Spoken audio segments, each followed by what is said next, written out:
Hi everybody, welcome to my YouTube channel, the Aspie Life of Lisa.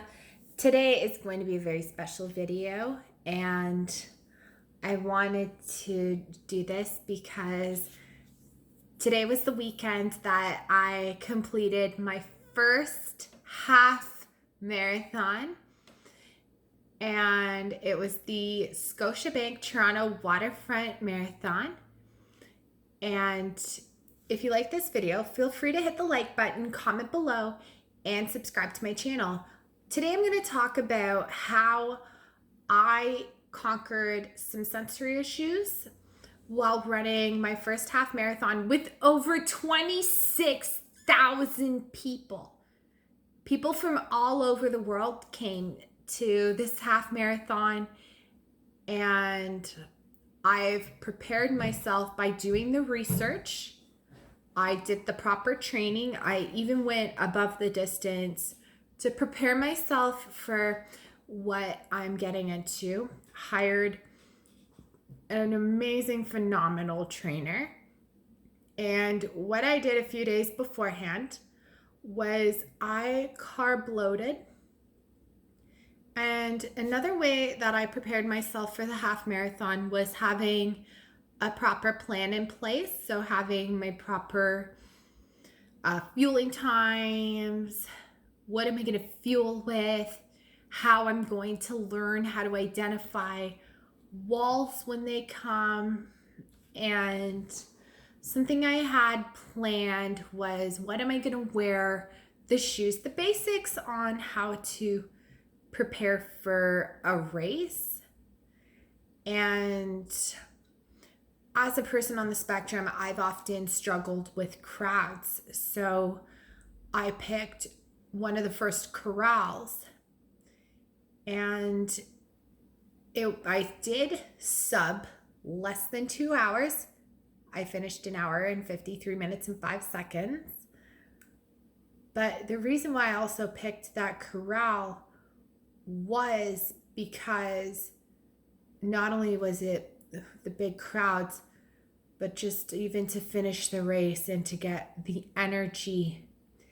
And I made it without burning out because I listened to my body. So one way that I also prepared was I also ended up carb loading.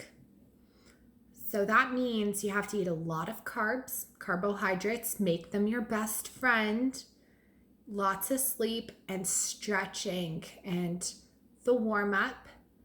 I also ended up going to Nathan Phillips Square.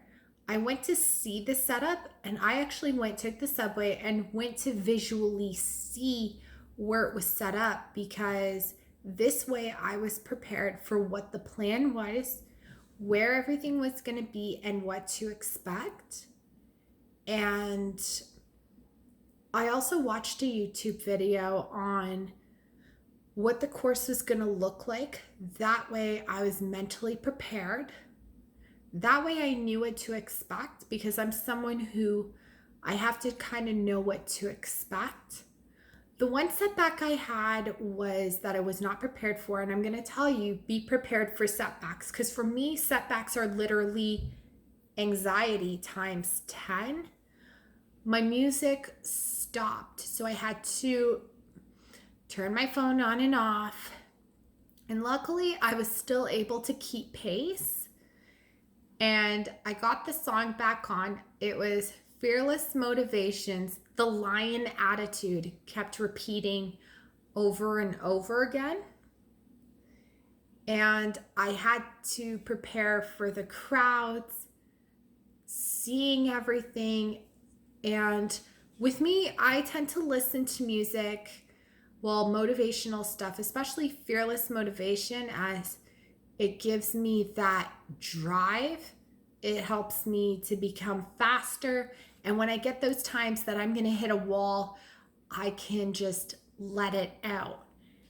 And another way through the training, I learned how to identify walls. For me, if I hit a wall, that's where I know I'll start crying when I've hit a full wall, and then I'm just done. So luckily I trained properly for the half, And fortunately, I did not hit a wall, but I knew when I had to slow down, be prepared. Your feet, the balls of your feet. I'm more of somebody, I'm more of a front foot runner. I don't strike on my heels, nothing like that. I'm more of a forefoot runner, as people say. So my feet were literally bothering me. But it's like, oh, this is quite common. And I had to keep thinking of the finish line. And the crowds, the cheering section, keep them just focused on getting them lively. My favorite thing about a race is cheering on the crowds of people, the spectators, letting it all out, being free. I feel with racing, I feel like I could be free.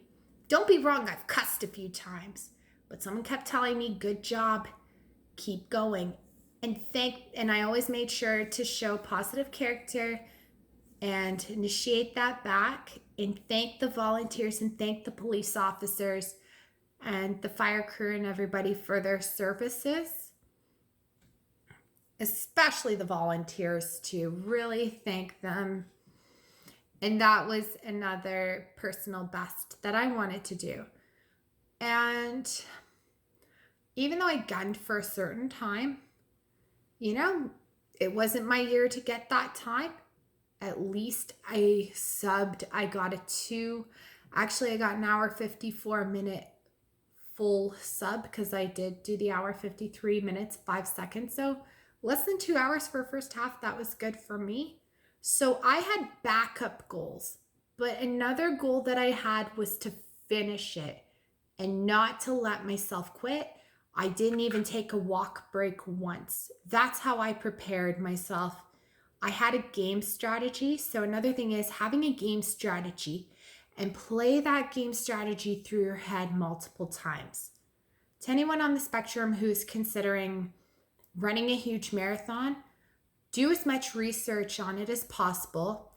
If it's something huge with over tens and thousands of people, learn how to overcome crowds and find, once it starts to space out, then your personal bubble. Then find your own personal bubble and run to the beat of your own drum and just keep going to the beat of your own drum. Run to it.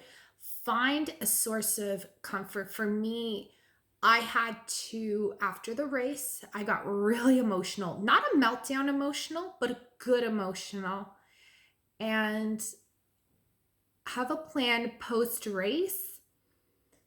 Stick to that plan and focus on stretching, getting something to eat, some fuel.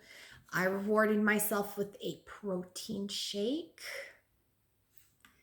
And celebrate your victory and take the time you need to recharge. Recharge time is very critical. So when I came back home, it's like perfect because I have the freedom to recharge. Make sure you take a nap. You're going to need it. Or if not, you'll sleep like a baby tonight. But take lots and lots of stretching time. And honestly, you can do it. Anybody can do it. If I myself, being autistic, ran with over 26,000 people, then you could do it too. You just have to prepare and work yourself towards being comfortable in crowds. This run actually forced me to really push out of my comfort zone, because another thing I did was I went to the runners convention. So Scotiabank Toronto Waterfront Marathon always has this runners convention because that's where you have to pick up your race kit. Always find out where you need to pick up your race kit. And I was in a situation I had to step out of my comfort zone, my social comfort zone, And I spoke to other runners that I've been following on Instagram that are in Toronto. And what I did, well, the guy that I was following around, he was talking to people that he knew, because the running community in Toronto is really small and everyone knows everybody. He introduced me to people, he included me in the conversations, and you'll get some advice and tips and tricks with them, or from them, sorry. And that also forced me to be out of my social comfort zone, because I also made some new friends in the running community. So it was a good push out of your comfort zone. But to find out more information and to get other perspectives on a certain race you want to do, you need to push out of your social comfort zone, because these people might know something about the race, or they're going to give you words of advice that are going to be needed, that you're going to need to hear. And one of the things that somebody told me was to respect the distance. And there were times where I went really fast and I had to pull back. And that's hard for me, because it's like, okay, I'm going to have to respect the distance, but enjoy the scenery. Honestly, it was the best half marathon and the first one that I've ever done. But push out of your social comfort zone if you have to. Be a people watcher like me and watch the conversations and stuff. Something I had to learn and I'm still working on is runners don't always talk about their PBs. So something I'm still learning is, like, you don't always have to talk about your PBs, and I'm still trying to work on that. And I'm still working on some social rules in the running community, because now I'm learning some brand new social rules. So, with every community that you're involved in, there are new social rules that you're going to have to learn. And that's something for me I had to learn.